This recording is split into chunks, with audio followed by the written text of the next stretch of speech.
तभी तो बाबा साहब कहते हैं कि शिक्षा वो शेरनी का दूध है, उस दूध को पिएगा वो भागेगा शेर की तरह, उस दूध को पिएगा वो भागेगा शेर की तरह, उस दूध को पिएगा वो भागेगा शेर की तरह। आज का सच की टीम के साथ मैं वीरेंद्र अरोड़ा अम्बेडकर पार्क में हूं। डॉक्टर बी आर अम्बेडकर की 131वीं जयंती मनाई जा रही है। देश विदेशों में अम्बेडकर जयंती को लेकर भावुक लोगों में उत्साह दिखता नजर आ रहा है। मैं अम्बेडकर पार्क में हूं, मेरे पास नारायण सिंह जी मेरे बीच में है, जो सामाजिक व्यक्ति हैं, उनका समाज में बड़ा योगदान रहता था। आइए उनसे जानना चाहते हैं डॉक्टर अम्बेडकर की जयंती को लेकर किस तरीके की भावनाएं उनके मन में है और किस तरीके का उत्साह दिखता नजर आ रहा है। क्योंकि आज अलीगढ़ में रन फॉर अम्बेडकर के बाद नगलामान सिंह से शुरुआत हुई थी, जिसका समापन डॉक्टर अम्बेडकर पार्क में हुआ है।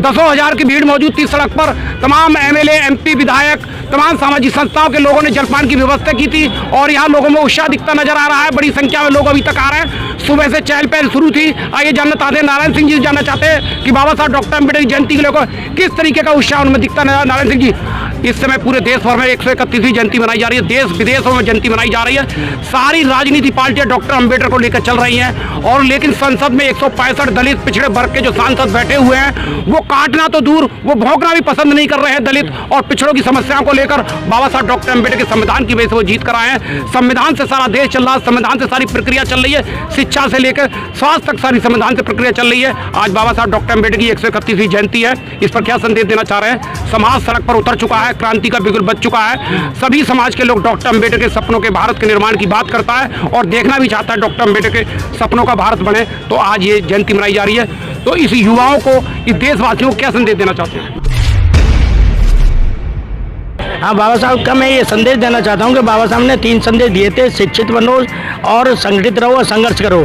हमें जैसे अभी बच्चों का मेरे को नज़र आया कि संघर्ष करने वाली बात है, तो संघर्ष हमें किस दिशा में करना है? बाबा साहब ने कहा सबसे पहले शिक्षा का आप संघर्ष करिए शिक्षा के लिए, क्योंकि शिक्षा की जितनी जो सरकारी संस्थाएं वो ख़त्म की जा रही हैं, प्राइवेट संस्थाएं मतलब उनको बढ़ावा दिया जा रहा है। प्राइवेट संस्थाओं के जरिए हमारे गरीब बच्चे नहीं पढ़ सकते, IAS PCS नहीं बन सकते।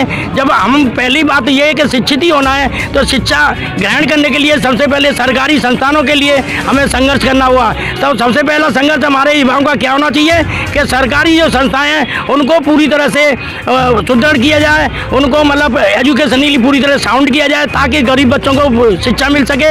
इसके बाद में आगे आता है कि शिक्षित बनो और संगठित रहो। संगठित होने के लिए आप संगठित हो रहे हैं, लेकिन सही दिशा में नेतृत्व हमारा किस तरफ जाना चाहिए? उधर सरकार का एक ये भी नीति है कि हम डॉक्टर अम्बेडकर की 131वीं जयंती मना रहे हैं, लेकिन साथ साथ वो उनके पीछे एक चोरी का वो है कि सरकारी संस्थाओं को जिसमें नौकरियां मिल रही हैं लोगों को, रिजर्वेशन था सारा खत्म किया जा रहा है, रिजर्वेशन को दूसरे रास्ते से खत्म कर रहे हैं। ऐसे नहीं कि मतलब वो वैसे सीधे खत्म कर रहे हो।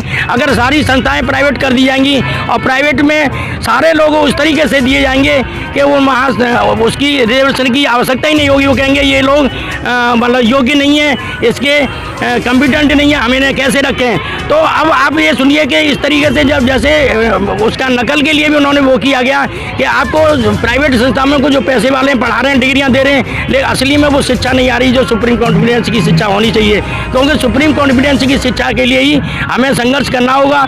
सबसे पहले प्राइवेट संस्थानों में जो पढ़ रहे हैं बच्चे, उन्हें छोड़ करके आप आइए पहले संघर्ष में कि DM SSB के बच्चे भी सरकारी संस्थाओं में पढ़ें, सरकारी स्कूल में पढ़ें, तभी जाकर के होगा। हमारे सरकारी स्कूलों के उनको इतनी सैलरी मिलती है, लेकिन उनको इतना काम लाद दिया गया है कि वो कहते हैं कि आप सारे काम करिए, बच्चों को मत पढ़ाइए। तो बच्चों को नहीं पढ़ेंगे तो कैसे आएंगे आगे?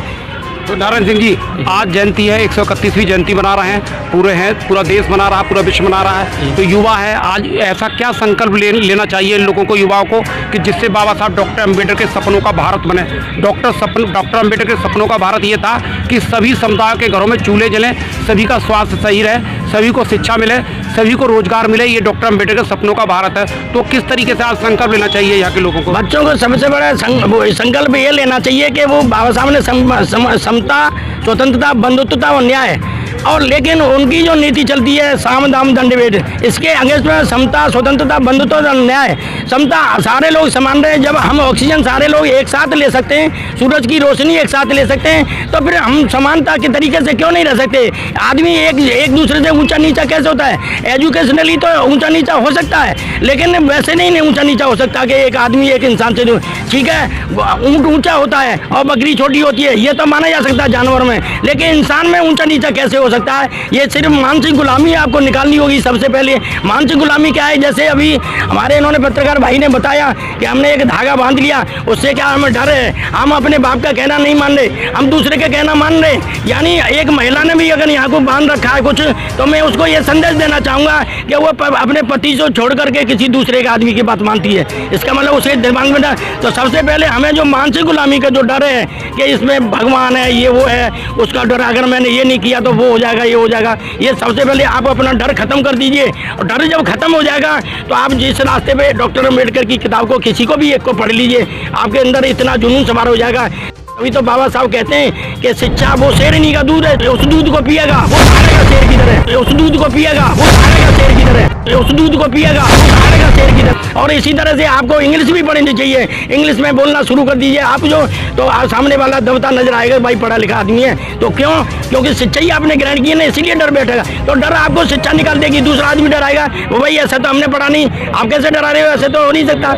अब मानो कोई गलत तरीके से आपको गाइड कर रहा है तो उसको नहीं, आप ठीक है जोश है आपके अंदर, सब कुछ है, लेकिन उस जोश को एक सही दिशा में ले जाने के लिए आपको कार्य करना हो, पॉजिटिव वे में लेना। बाबा साहब का एक बौद्ध में भारत बनाना था। बौद्ध में भारत का मतलब है कि कायिक, वाचिक और मानसिक पूरी तरह से आप स्वतंत्र हों।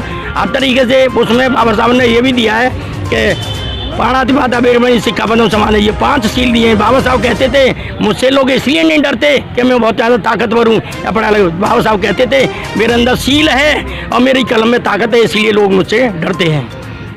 नारायण सिंह जी का कहना है कि जो 131वीं जयंती है उस पर ये लोगों को संकल्प लेना चाहिए कि जो सामाजिक कुरीतियों से लोग जुड़े हुए हैं उनका त्याग करना चाहिए। जब तक सामाजिक कुरीतियों से त्याग नहीं करेंगे, जब तक उनका आर्थिक विकास नहीं दिखता नजर आएगा। देखते रहिए आज का सच, हर खबर सच के साथ।